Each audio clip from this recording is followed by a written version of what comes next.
Hi, I'm your host, Cristiano. Welcome to Wellness for Realists, where we help you live a healthier, more satisfying life. Today's topic is Ayurveda, or life knowledge, which is the literal translation.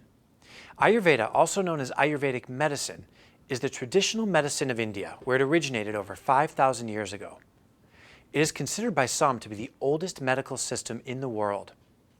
In India, it is used by 80% of the population, either exclusively or combined with Western medicine, whereas in the United States, it is estimated that about 300,000 people are seeing Ayurvedic practitioners annually.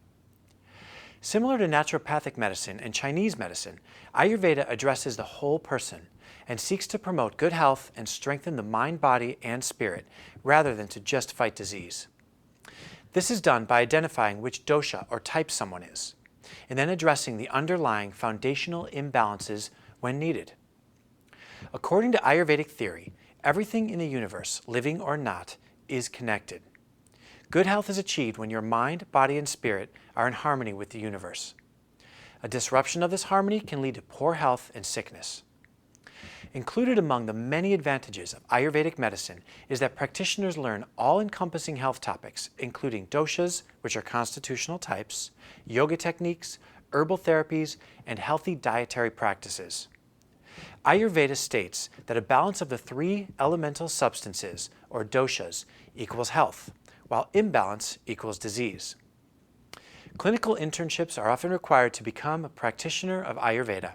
Schools may offer basic and advanced program levels, and each level can take 3 to 6 months to complete.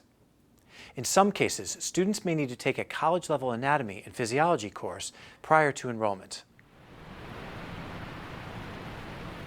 Ayurveda is grounded in the elements and the doshas. There are 5 elements, which are fire, air, water, earth, and space. Our physical bodies take these 5 elements and blend them together to create the doshas. Dosha is a Sanskrit word that translates as the mind-body constitution. What this means is that your dosha, or your combination of doshas, not only dictates your physiological functions, but also how you think and how you behave. There are 3 doshas: Vata, Pitta, and Kapha. Let's go over the characteristics of the doshas. See if you can tell which dosha best fits you. First, we have Vata, which is made up of the elements of space and air.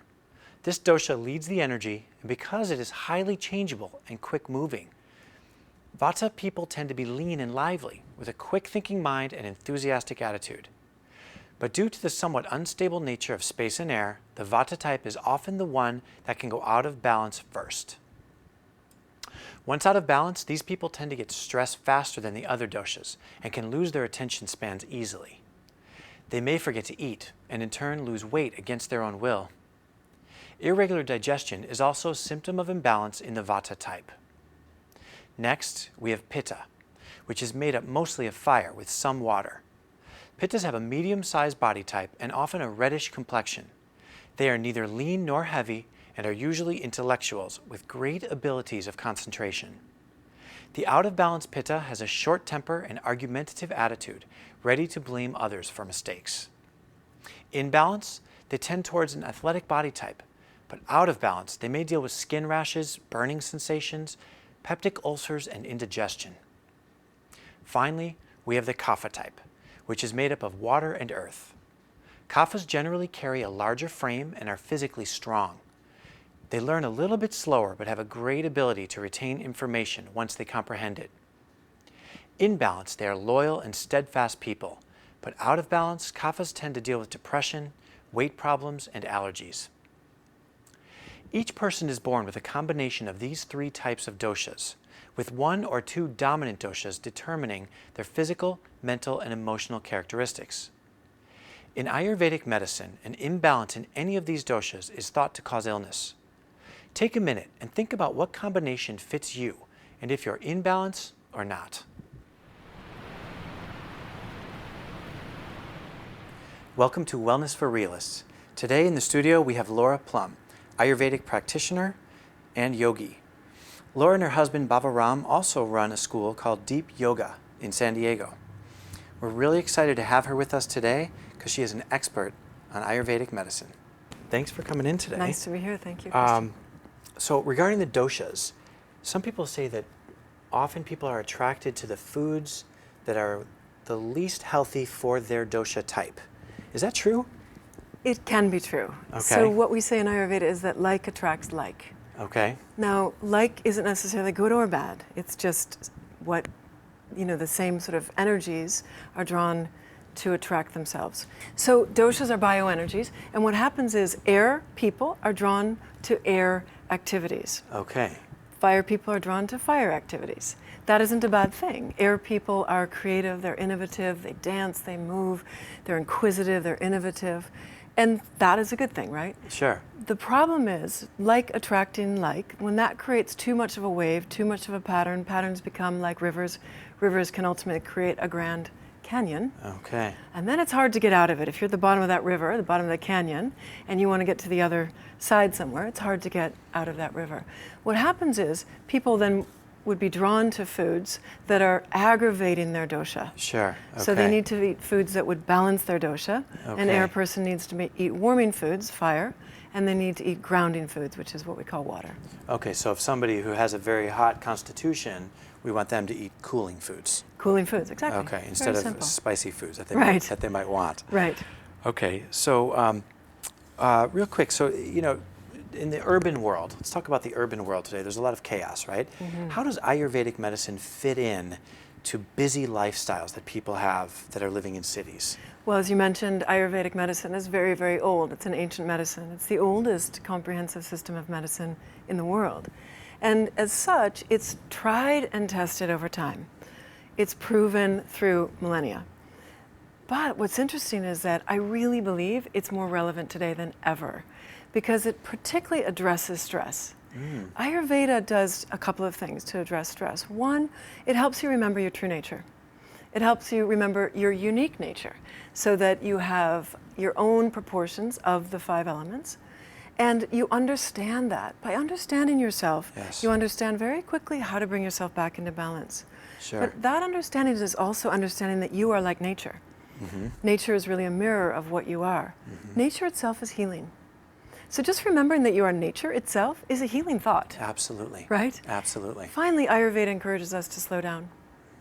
It's a very nourishing practice. It's not only gives ideas for herbs and for foods and for yoga practices, but ultimately the number one treatment is warm oil massage, Okay. which is not just a nice spa day, you know, Yeah. for the ladies or the guys, It sounds great. but it's actually something that is done in ancient tradition for 5 days at a time, 7 days at a time, 14 days at a time, where you go stay in a quiet place in a rural area and you get 3 hours of warm massage. You get completely nurtured. And that nurturing helps the body release toxins, release stress, release illness, release negative patterns, release the attracting like patterns that we have developed. Sure. And that's a very nurturing way to heal. Absolutely. That is the best response to stress. I truly believe that everyone in America, what everyone needs more than anything is nourishment. Absolutely. Nurturance. Yes. Not more food Sure. and not more stuff, but true nourishment. For the spirit, for the body, everything. Emotionally, everything. Absolutely. Absolutely. I agree. Yeah. I agree. All right. So another question: What brought you here to this practice of Ayurveda and yoga? Well, what's your story? You know, when you ask me that, it's a little difficult to answer. I feel like I was born for it. I just feel like the minute I found out about Ayurveda, some part of me just aligned with it and said, yes, this is truth. Because I was with the Discovery Channel before. I was Oh. a general manager of the Discovery Channel Europe. So I was Okay. based in London for a long time. And one of the things that I kept commissioning was programs about complementary medicine, ancient traditions, Interesting. ancient healing systems, shamanism. I produced a series on shamanism. Okay. And I was always interested in it. So the minute that Ayurveda really entered fully into my life, I realized I'd kind of been looking for it all my life. Okay. And it just made sense. You were called to it, basically. I felt called to it. Maybe it found certainly. you. I hope so. Hope I'm found. Very good. So, if a patient comes to see you, Yeah. right? Tell us, is there a protocol? What does that look like? Are they going to see you, 3 times a week for 7 months, or what does it look In terms like? of protocol. Protocol Well, and just everything, the basics. So there's two answers to that. The first answer is more philosophical. The philosophy of Ayurveda is that every single human being is unique. We're individuals. So we have this universal spirit, you could say, but we're individual expressions of that. We seek to meet the individual exactly where they are and treat them exactly as they are. And so the very first thing we're going to do is we're going to meet and learn about one another.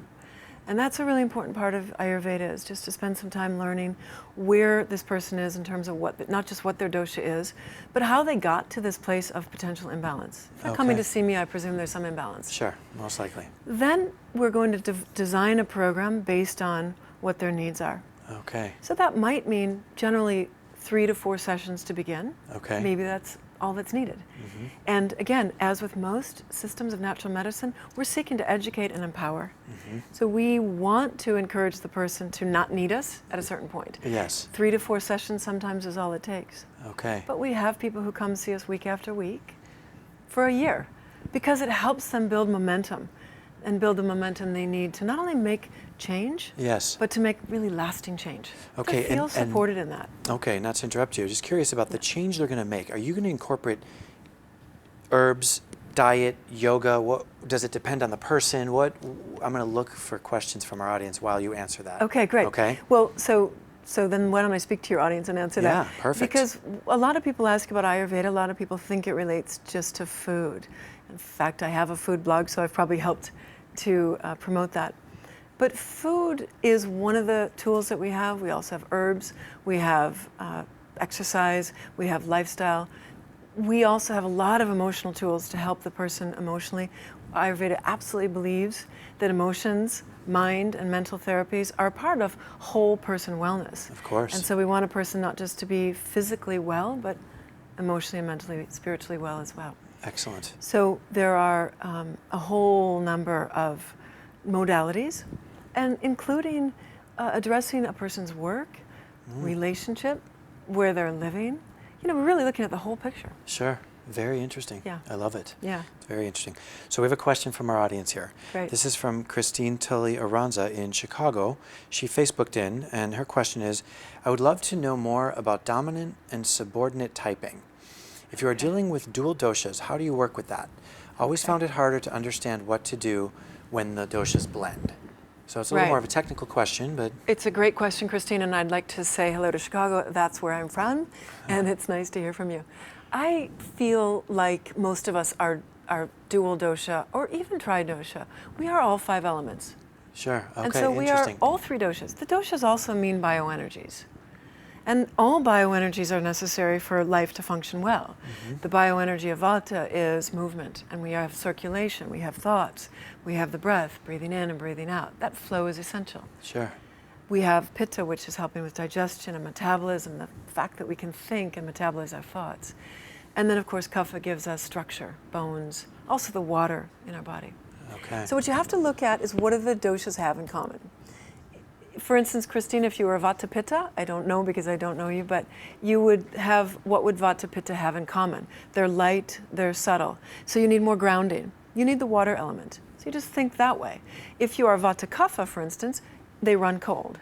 Okay. A lot of people think Vata Kapha have nothing in common. Vata is light, it's air, Kapha is water, it's heavy. But what they have in common is they both need fire. They need to be warmed up, they need to be concentrated. Kapha needs that dynamism of the fire. Okay, very good, great. Yeah. And we just have about another minute left here. Can you give us a quick 1-2 on your blog, which is also your book? Thank you for asking. Of course. So I really wanted to share this concept in Ayurveda that food is love. Food comes from the concept of Satchitananda, and not to go into too much technical detail, Satchitananda is like the soul or the animating intelligence that gives life to all that is. And it has these 3 parts that give air, fire, water. Air, fire, water giving life, light, and love.